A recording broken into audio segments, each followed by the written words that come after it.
Ah, yes. Spider-Man games. You either love them or you hate them. If you're like most people, you probably love Spider-Man. I love Spider-Man, but what do I love more than the TV cartoons that I would watch as a little kid that are still ingrained into my mind to this day and that I still sit on the couch and watch animated series? What's better than the movies that we got, like Andrew Garfield, Tobey Maguire, Spider-Man? What's even better than all that absolute cinema? This.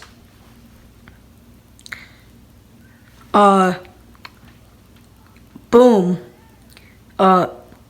X point, put like a picture of the Mount Rushmore and like go to a black screen and can you just put like the text, the Mount Rushmore of Spider-Man game? Yes, this is the Mount Rushmore of Spider-Man games, in my opinion. So, these are my opinion, my experience. Do not throw a Molotov cocktail at my house and burn my house down.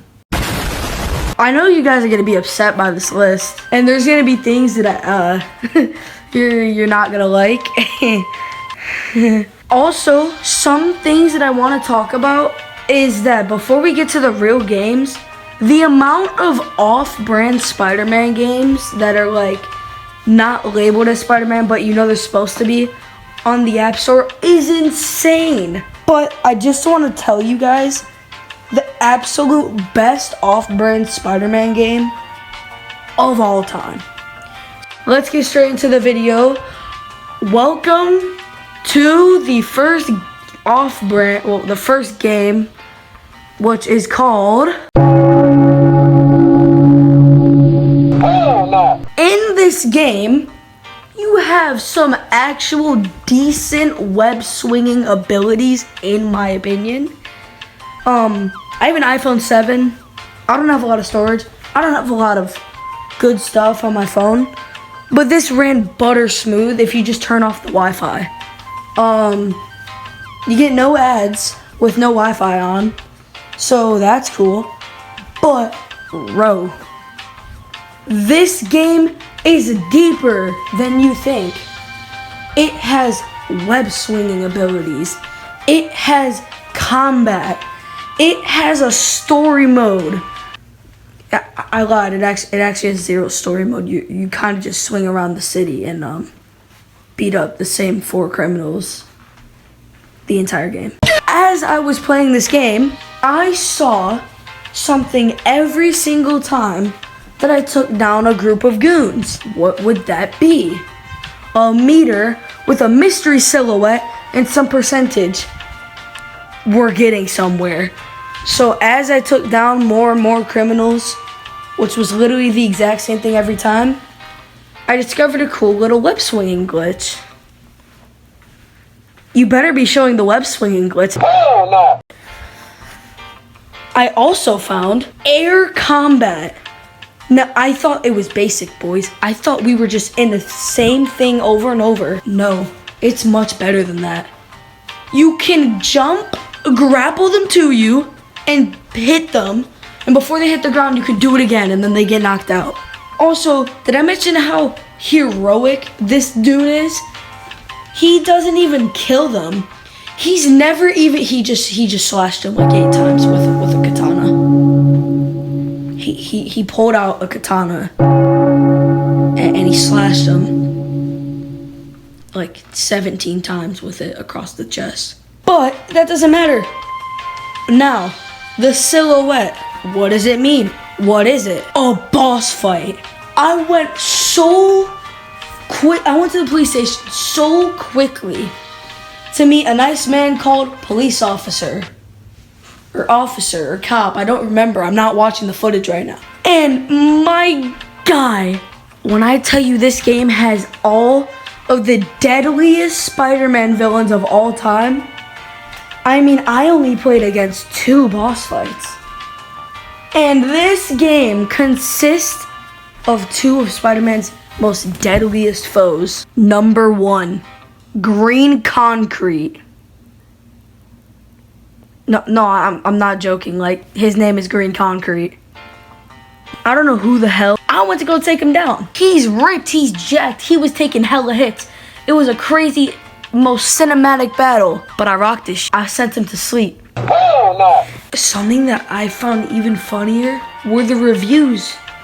Because every review sounds like a 5-year-old child that just took the biggest dose of marijuana they've ever had in their entire life. Just read them. This guy said 1 star. This game has naked women every 30 seconds. I don't know what he's talking about because I'm walking down the street and I don't even see a single naked woman. Where are the naked women? You what? And then he said there's a ton of violence. I mean, you might be slashing people with a sword, but like, bro, are we serious? This guy just sent a bunch of dots and then the letter H. I don't know what that means, but yeah. I'm too young for this game. Love the honesty. My brother cannot see all this blood and violence. Good thing it's rated 18 or 17 and up. There's no way it's actually rated 7. Okay, done with that game. Now moving on to my first game that I think belongs on Mount Rushmore. And I think this is a no-brainer. It is, actually turn that music off. It's not sweet anymore. It's not goofy. It's not funny. This game is peak. And I need to get serious. Try and sample a serious song. Hell no! While I talk about the game. Hell no! Did you just put a... I swear to God, if you just put a goofy song over me. Oh, scary! Oh, shiver my timbers! Spider-Man Shattered Dimensions. This is a no-brainer for me. I actually am going to go as far and say that this is the best game, the best Spider-Man game that's ever come out, because it paved the way for so much more. That's why. And I know people are going to absolutely destroy me for that take. But you have to think, this was the first ever game to introduce 3 parallel Spider-Man. You got your Noir one, your 2099, the Ultimate one, and then your Amazing Spider-Man. And you swap through stories every time in different Spider-Man, and different abilities, and different gameplay, and different universes. And the premise of the story is that Mysterio has no actual powers, and he finds a fragment which gives him real magical powers, and he controls the dimensions. These fragments get shattered across the dimensions, so now you need all these different Spider-Men to get the different fragments. And Madam Web is like setting the whole thing up. It's amazing. This game also has what I think is one of the coolest things ever, and I don't know why we don't have it. The first person combat, where it goes into like first person and you're using your like joysticks to jab, right hook, uppercut. Like, why is that not a thing? That was one of the most advanced combat things. Also, the villains in this game are just absolutely outstanding. Like, there's Goblin, Juggernaut, you fight Deadpool. And then you also have Carnage in this game. Yeah, I honestly think this game deserves like a 9.9 out of 10. Tell them to bring me my money. Yeah!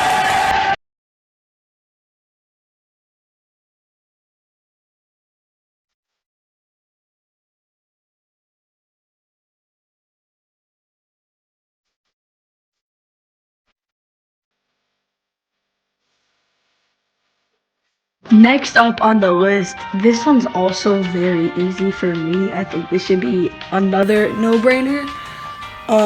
Maybe the last no-brainer of the video, but Spider-Man Web of Shadows is easily going on my Mount Rushmore because this game has 2 things that are perfected for me. Number 1, I have never seen a movie, game, or like show that has done the symbiote better than this game has. This is like, anytime I think of Venom, I think of this. Like, this is literally amazing. And the fact that you could switch between different endings depending on what you did. You could literally be a good Spider-Man and save the city and be heroic, or you could be a bad boy. You could be a naughty Spider-Man, a bad boy. But if you decided to be good boy, you could save city. But the second thing that they did so good, that I think like it just takes the cake, is the amount of characters that are in this game. You got Nicolas Cage, Wolverine, Black Widow, you have Moon Knight. Moon Knight showed up in this game. But the amount of like cameos in this game, perfection. Nothing but absolute cinema. But yeah, I'm giving this game a fat 9.6 out of 10. So I originally was gonna make the video one part, and then I realized while editing it, I talk way too damn much. And now we don't have enough time to do one part, so yeah, I'm gonna make this 2 parts. So if you want to see the second part, hit the subscribe button, hit the like button, just turn on post notifications so it'll notify you when I upload the second part. Thank you for not burning my house down. Wait a minute, is that a Molotov cocktail?